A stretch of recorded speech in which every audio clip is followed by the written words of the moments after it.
Hello, and welcome back to Let's Play Bayonetta 2. Last time we completed the first chapter, and now we're going to have a significantly shorter second chapter, which I'm sure is good for the viewing experience.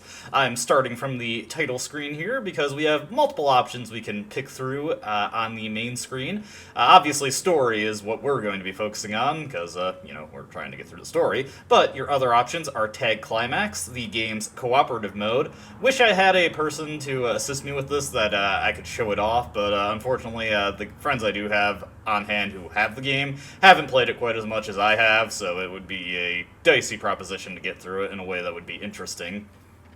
Here we can see our Umbran Tears of Blood, which are basically our achievement system for Bayonetta 2. As you can see, we've only gotten a couple so far. Your crows captured also contribute to the Umbran Tears of Blood. When you hit certain milestones with it, you unlock accessories for purchase at Rodan's shop. And here we have a mystery option, and we have, our standard options menu over here. Let's hit continue, which will immediately take us back to the chapter select screen, or you could just go to the chapter select screen if you so choose.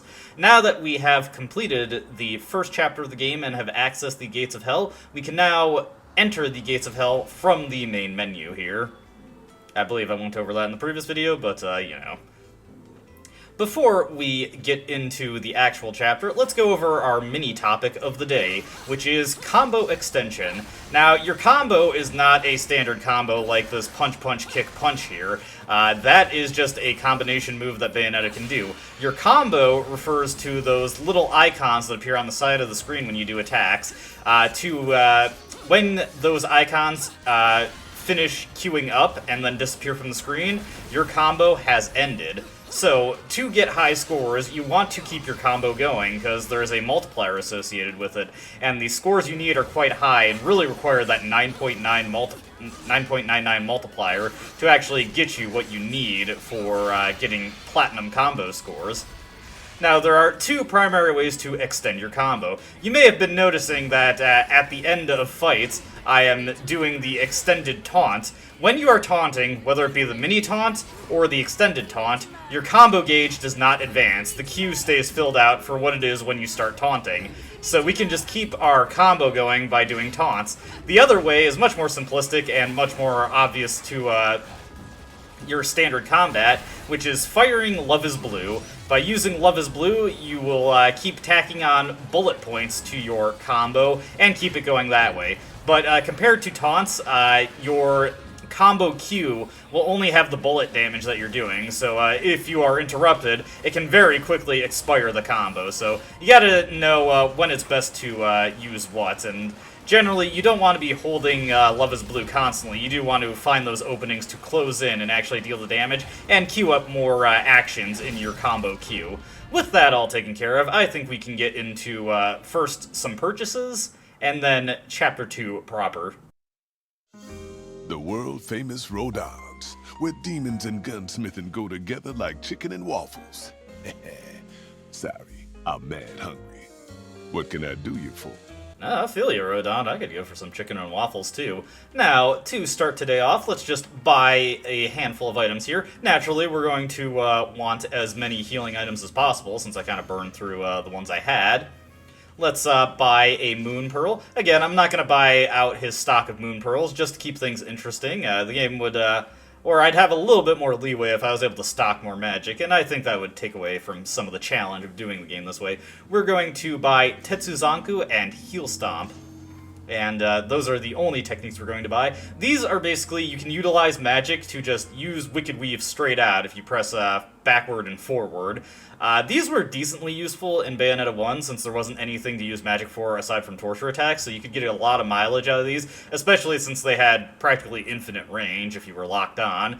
But they're not as useful in this game, and honestly, I can't recall any time I've ever used them, but, we'll pick them up. And we'll buy a new accessory. Let's buy the Moon of Mahakala. This is essentially Bayonetta's answer to Royal Guard, though it is not as involved as that style was in Devil May Cry 3. Basically, if an attack is coming to you, you can press the analog stick in that direction and deflect it. Certain attacks, if you deflect them with perfect timing, will also trigger Witch Time, which can be pretty cool. I mostly use it by accident, but it's a decent defensive maneuver, and it can also reflect enemy projectiles, which can be used to some pretty effective damage dealing potential, since those deal a lot of damage when you knock them back. With all my rambling out of the way, let's get into Chapter 2, A Remembrance of Time.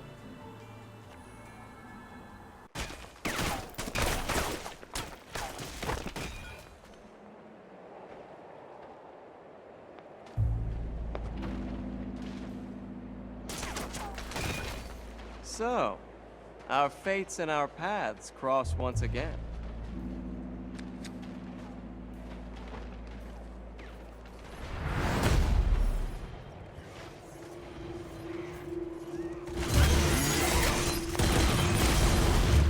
Whoa! Bingo.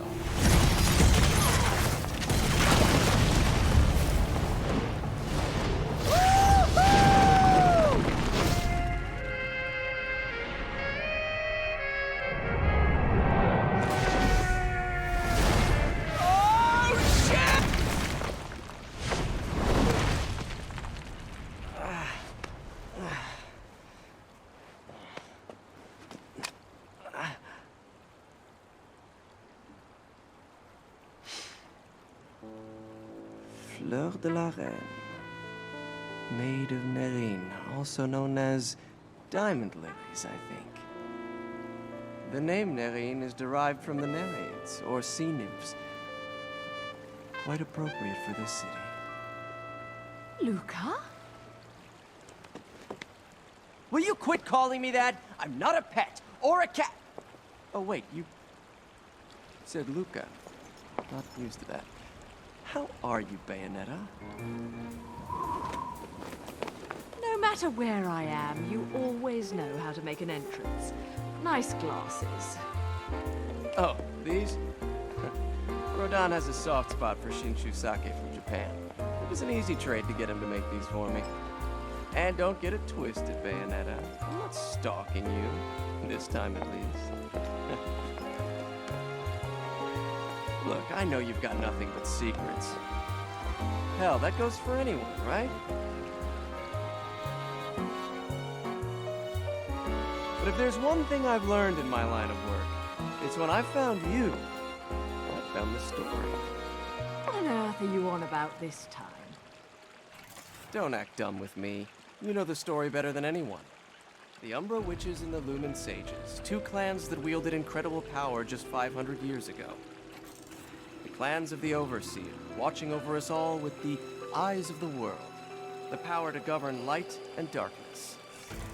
But now I know that there really was an Overseer.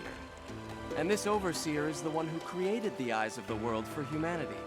The same ones that the clans held on to so hard. The Overseer was the true creator. The true god of the human realm. The god of chaos. The god of chaos? From what my research has told me, that god used to live right here in Noatur. That's why this place has gateways to each realm of the Trinity of Realities.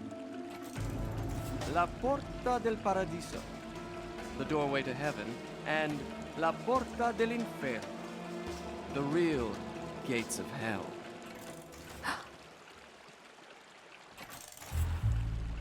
Listen, I heard about John. What the? Some squirrels get all the nuts. You're a lucky little fella, huh? Never took you for an animal lover, Bayonetta. What can I say? I took a liking to one of the locals. So he's your little tour guide, huh? Look, I know this isn't the time to chat. Let me see what I can find out to help you. Just don't stick your nose where it doesn't belong, Cheshire. Don't you worry about my nose. I can smell trouble when I see it. You just take care of yourself.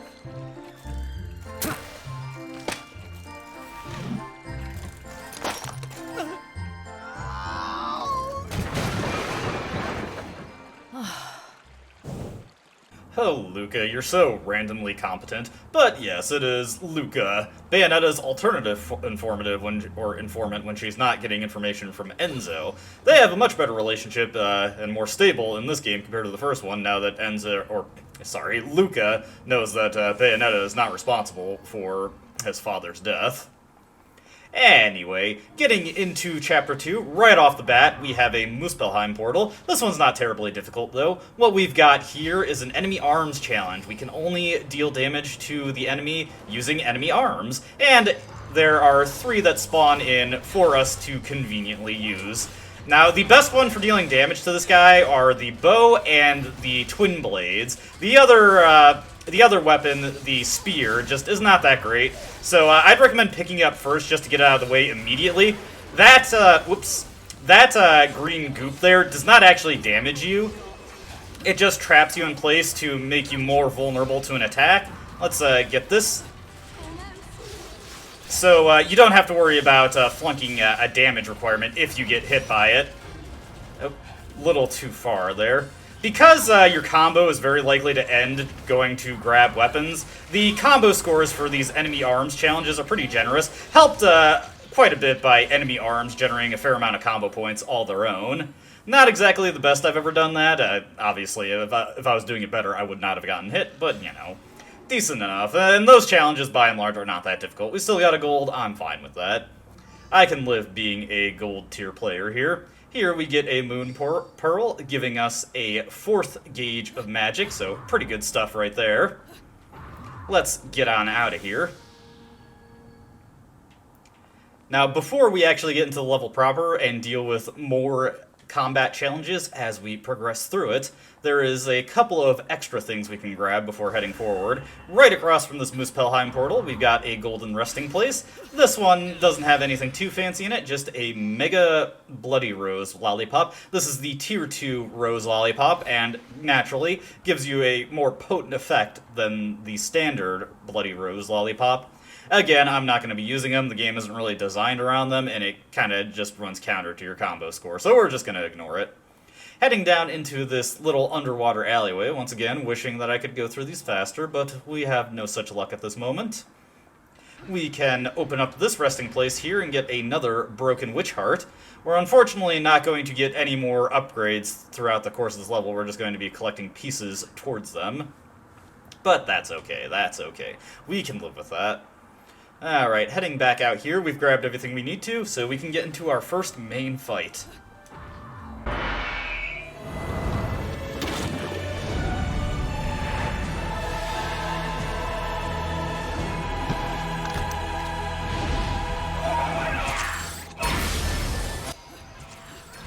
Alright, our first formal introduction of Rapture here, and of course I dodge a stupid projectile. These guys are basically support enemies. They can enrage the enemy to cause them to do more damage to you and reduce the amount of witch time they reduce. Or not deal more damage, but attack more aggressively with less delay on their attacks, changing up the timing for basically everything they do. And they can steal your magic, and they have a variety of projectile attacks that they like to do also. Not too difficult to deal with, but you definitely want to prioritize them when they appear, or else you're going to have problems. Particularly the enraged enemies just create so many headaches because they just generate so little witch time and are so horribly aggressive. One thing you can do is when the other enemies are enraged, you can try and bait the Enrapture to attacking you to redirect that witch time. Alright. Actually get some health off of that, which is pretty nice. There's a lot of stands around here which you can break open for magic and health and see what they got, and I'm actually going to do that. We're also going to take these gauntlets real quick for another encounter coming up. Does not hurt to take them, so let's just do some Wicked Weaves on these stands, see if we can't get a little magic. We're already at full health, so I'm not overly concerned about that. Doesn't look like anything here. One more that we can break open just to see if we get anything, and no such luck. Yeah, unfortunately, item drops pretty random in this game, so you're not always guaranteed to get anything useful. It's always really rough when you're trying to get health and just nothing is dropping. And here we've got our next journal, Rules of Nature. Platinum loves being self-referential. It's been a while since I played Metal Gear Rising. I gotta do that again sometime soon. What's wrong?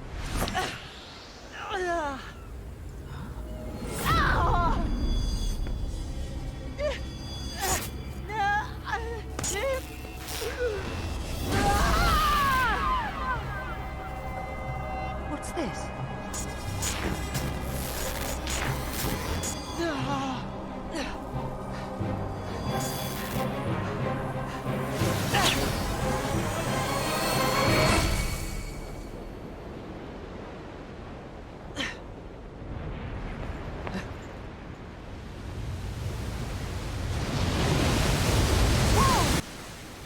And it seems like Loki has caused some sort of weather phenomena to happen, but we don't want to run along that water because we've got an encounter right here. Here we can use the arms that we picked up to just quickly take out those Enraptures. And let's get Rakshasa out here, deal with these guys super quick. Catchettes, not too difficult. They are very easily staggered by your attack, so you don't have to worry too much about them. But yes, this is a hidden verse. You just have to dodge backwards and then run back into the plaza, and it will appear. Very good that we've got an Umbran Climax at the ready, because we're going to need it for an upcoming fight. Now, not that there is any logical reason for this to happen, but should you fail to cross that water here, for some reason, Loki can repeat his trick, even though it didn't look like he really knew what he did there. But whatever. You know, it's an out-of-canon thing that we're doing here.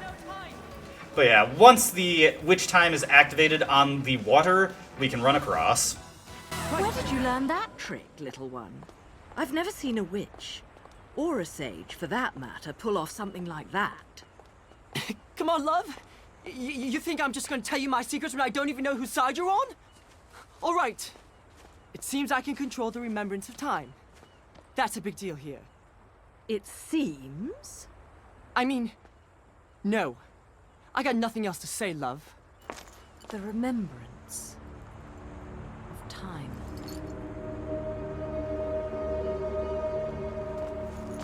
What's that you're looking at? Right, let's go. I've got a party and I've no intention of being late.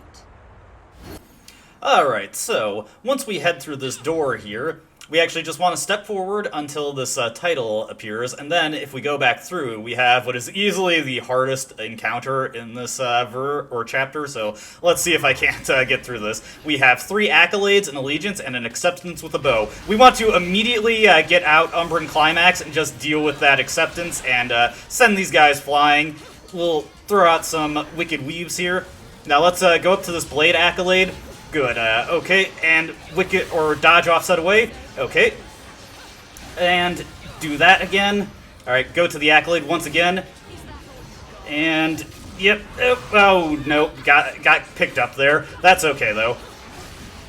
Oh, jeez, ooh, uh-oh. Okay. And there we go, and let's just do Umbran Climax one more time. Take these guys down. Oof. Okay. So we're doing okay here. Just got Allegiance to take care of. We can do the Witch Time there. And, oh, my combo dropped. Oh, well. Oh, dear, oh, dear, oh, dear. Okay, let's dodge Offset Away. Get that Wicked Weave going. There we go. Ooh, that was brutal. That is easily the toughest encounter in this chapter. Not the best I've ever done that. If you have 2 full bars of magic, you can very easily just Umbran Climax through that. Sadly, I wasn't able to keep the combo going just because I was so pressured. Also, I forgot to equip the Moon of Mahakala. Remember, those things don't auto-equip. Let's use up our green herb lollipops here just to top ourselves off. Fortunately, like I said, that's the toughest encounter in this chapter. That's not to say there aren't some tough fights, but we will not have to deal with anything that brutal, and I should have more control over my resources going into them. Let's get our next journal here, the Path of the Chosen. And heading up here, we've got another allegiance to deal with. Just one this time, though. Whoop. Kind of getting a little careless there. There we go. Yeah, let's just throw that guy up. And come on. Oh, lost my focus there. Okay, there I accidentally activated Moon of Mahakala, but it's not a big deal. We've stunned this guy, so we get a lot of damage in on him. Remember, Wicked Weaves cannot be deflected by the enemy, so if you have a chance to just dodge Offset Away and keep your Wicked Weave in the combo, that's always a good idea. Don't let yourself get deflected, or else your ability to Wicked Weave.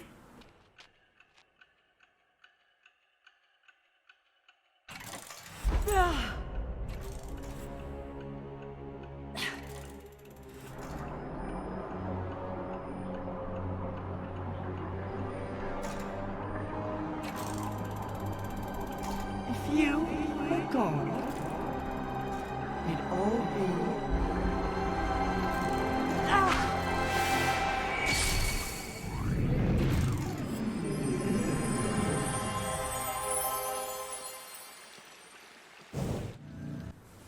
Alright, looks like Loki has activated the Remembrance of Time once again and made this place a lot more fanciful looking. Let me see, what's my health at? I should be safe going into this next encounter. So you may have noticed that an Angelic Hymn appeared, so let's just grab that real quick. It's another full one, so we'll be able to get a weapon as soon as we return to Rodan. Here we've got a couple gold resting place, and should we open both of them up, let's just open this one, and then crack open this one. And an encounter starts. There's going to be an Accolade and 2 Enraptures. Let's just get the Enraptures taken care of right away. And we will head towards this one. Now be careful, Accolades do have a ranged attack that they use very rarely, but you don't want to get caught by it. And let's get up to this guy and hit him with a Torture attack, just to get some health off of him with the Mallet of Rewards. There we go. Not sure if that's actually going to get us a platinum combo, though. One thing that really stinks about Torture attacks is that the combo points they give are just so terrible. Yeah, like, if I had gone for, like, one more combo, the Torture attack probably would have given me enough points over that point, getting my multiplier up. I really wish they gave more combo points so you had more incentive to use them for any reason other than just trying to get some of your health back. Alright, let's visit Rodan. Another LP. No rest for the wicked, even if I am jollier than the average demon. But no need to pity me. I was bored anyways. Be right back. This one's gonna be fun. Been looking for a workout like this for a while. Ta-ta.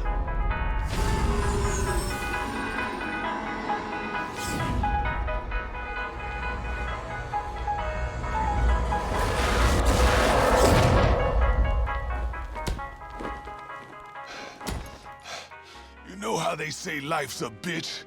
Try being dead for a couple millennia. Makes a demon cranky as shit. Don't think this demon will be complaining anymore. Oh, Rodan, I love your conventional wisdom. And we get a new weapon, Kafka, a bow-type weapon. It is an arms-exclusive type weapon, so we cannot equip it on Bayo's feet. It'd be kind of interesting if she was able to fire that with her feet, but that is not an option presented to us.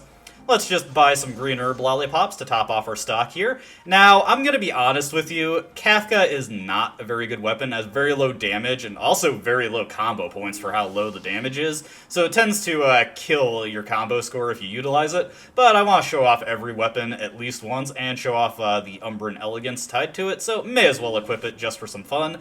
Let's put it on our Love is Blue set, since I feel that works pretty well with it, and let's throw on the Elegance, get a nice little Robin Hood style cap there. Over here, we just have one more resting place to crack open. Just a bunch of alchemical or concocting ingredients, whatever you prefer to call them. You know what? While we're here, since we've got a good supply of them, let's show off some concocting. Gotta go to your Files menu to access the concocting book. Which one of these is it? Been a while since I've used this. Where the heck is it? Where? I know, that's strange. Did I not grab it by accident in the... Oh, no, it's on your item menu. Never mind. Whoops, silly me. But yes, just activate the concocting book, and you can concoct stuff. Now, you just throw in your ingredients, and you rotate the analog stick. One thing to note about concocting in any QTE that involves rotating the analog stick, if you rotate both of them, it does the QTE much faster, so that's a good idea for just getting through your concocting a lot more quickly, because it's pretty slow otherwise. But yes, we can make all the different lollipops, and we can also trade 10 of every ingredient to make the Midas Testament. Let's just make a Mega Herb Lollipop. You do have an achievement tied to, Umbran Witch Tier tied to synthesizing everything at least once, so we'll do that after a point. Heading upwards, we got the weapon off the Accolade, which is going to be handy, because Angel Arms, particularly the more powerful ones, are pretty useful because they can bypass enemy guard, which is good, because we've got an Allegiance here. Okay, throw these down. Whoop. Wish I could have gotten the Witch Time off of the... Whoop! Getting a little careless here. So let's throw out Kafka here. Now, one nice thing about Kafka is that it advances the punch section of your combo pretty quickly. so it allows you to get into Wicked Weaves really fast. Very good with weapons that have strong Wicked Weaves tied to them, and there's one weapon that it pairs well with that's very popular. Unfortunately, I couldn't keep a single combo going there, so no platinum score for us. We've got one more fight on this wall, which is a belief. So let's do some Kafka-esque work. With Kafka, you can do Stiletto and get a little sword combo when Bayo collapses the weapon. Okay. And get this guy down. Let's switch over to Rakshasa and do a combo here. There we go. And back to Kafka. Oh, I'm getting a little careless here. Come on. Ooh, that was close. Oh, careless. I knew I'd screw up there. You'll have to forgive me. Kafka is not a weapon I use very frequently, so I'm not very good at integrating it in my combat. So close to getting through a chapter without a continue, but no, the dream didn't happen. That's okay, though. Let's try that again and be a little less terrible.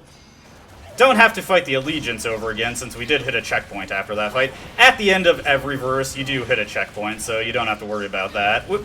There we go. Do not try and hit me like that. Let's just throw out a Soul Kafka combo. Yeah, as you can see, for that whole sequence, only 55 combo points, and geez, I am really not paying attention here. That's okay, though. Oh, whoa. I might want to switch off this, honestly. I am not very good with this weapon. Yeah, let's go for Rakshasa here. Just do a standard punch into kicks combo to get the Wicked Weave going. There we go. Much better with this weapon, honestly. But we can mix it up at least. Throw this down. Let's stagger him a little bit. No. Get back into this. And do this. I want to do punch into the rapid kick combo. Pretty good combo for damage there. And this guy is staggered, so let's just hit one more combo on him, then do the punish, basically torture attack on the belief. That should do enough damage to put him into the final climax.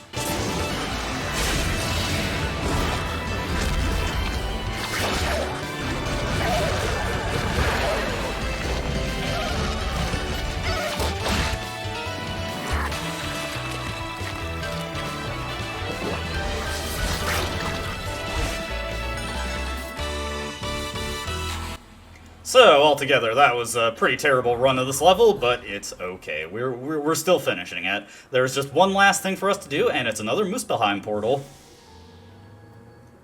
Inside this Muspelheim, we actually got a very straightforward challenge, and it actually ties into the point of discussion earlier in this video, which is...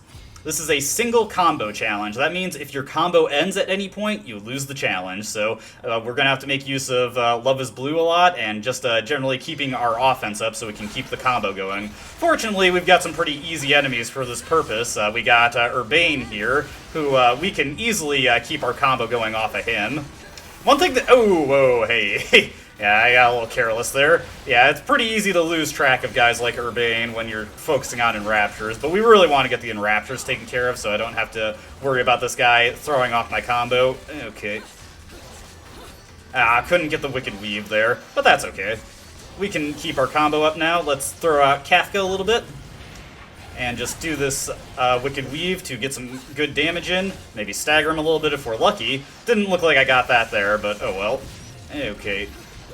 Throw this down. Alright, we're doing fine here. Combo's looking pretty solid right now. We'll do one more combo before going into Umbran Climax. And once again, do the rapid kick here. One of my favorite combos for Umbran Climax with Rakshasa. Just does a lot of really good damage, I feel. Okay, let's go into Kafka. Get these Love is Blue Wicked Weaves going. These are so great for staggering Urbane.